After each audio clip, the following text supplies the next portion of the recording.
Assalamualaikum warahmatullahi wabarakatuh. Perkenalkan, nama saya Nur Aini Fitriyanti, mahasiswi semester 7 jurusan Psikologi di Universitas Muhammadiyah Profesor Dr. Hamka, di mana pada hari ini saya akan membuat video mengenai salah satu teori mengenai psikologi komunikasi.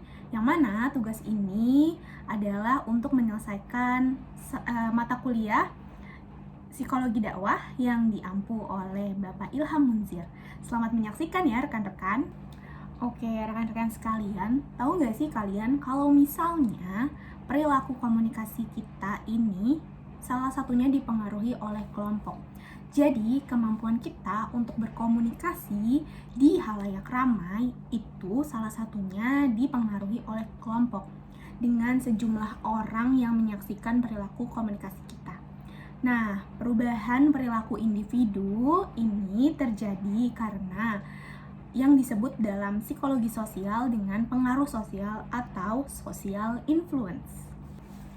Nah, rekan-rekan sekalian, ternyata terdapat 3 pengaruh kelompok terhadap perilaku komunikasi kita loh. Tetapi pada saat ini atau pada kesempatan ini, saya akan hanya fokus pada salah satunya, yaitu mengenai konformitas. Di dalam suatu diskusi pada saat pengambilan keputusan, jika sejumlah orang itu mengatakan atau melakukan sesuatu gitu, ada kecenderungan nih untuk para anggota melakukan atau mengatakan hal yang sama. Contohnya seperti ketika kalian ingin menjadi ketua kelompok. Nah, maka kalian coba deh atur rekan-rekan kalian seperti itu untuk masuk kepada beberapa kelompok kecil.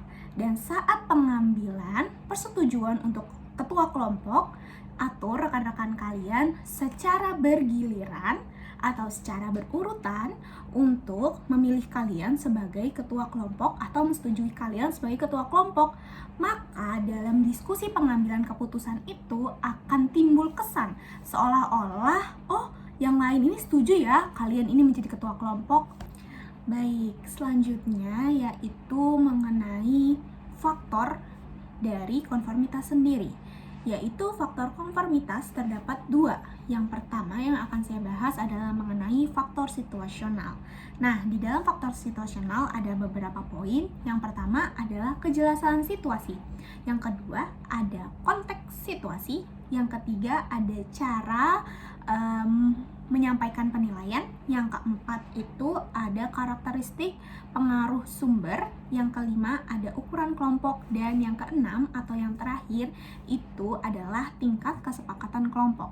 Menurut Baron dan Birney tahun 1979, jika seseorang dihadapkan oleh norma kelompok di masyarakat yang kompleks, maka mereka akan melihat atau menengok pada seseorang atau beberapa orang untuk menentukan bagaimana mereka akan mengambil suatu keputusan. Baik rekan-rekan, kita lanjut ke faktor yang kedua. Faktor yang kedua ini adalah tentang faktor personal, di mana faktor personal masih sama, terdapat poin-poin di dalamnya. Yang pertama, itu usia. Yang kedua, jenis kelamin. Yang ketiga, stabilitas. Yang keempat, emosional. Yang kelima, otoritarianisme. Yang keenam, itu ada kecerdasan. Yang ketujuh, itu ada motivasi. Dan yang terakhir, itu ada harga diri. Di mana faktor situasional ini harus dilihat dalam hubungannya faktor situasional. Mengapa? Karena seseorang yang memiliki kepercayaan diri yang tinggi tetap dapat terpengaruh oleh kelompok jika ia berada di situasi yang ambigu. Nah, rekan-rekan sekalian, dari penjelasan konformitas dan juga pengaruh-pengaruh konformitas yang sudah saya sampaikan tadi, gimana nih?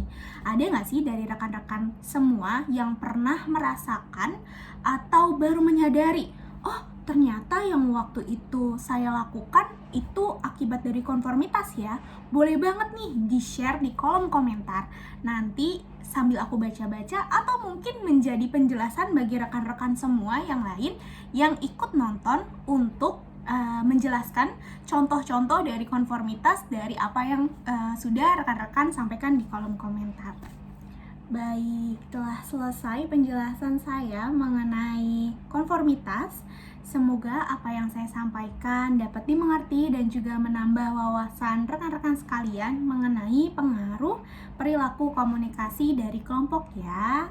Cukup sekian dari saya. Terima kasih sudah menonton, mengamati, memperhatikan video ini. Saya cukupkan. Wassalamualaikum warahmatullahi wabarakatuh. Selamat pagi, selamat siang, selamat sore, selamat malam, tergantung pada bagaimana rekan-rekan menonton video ini.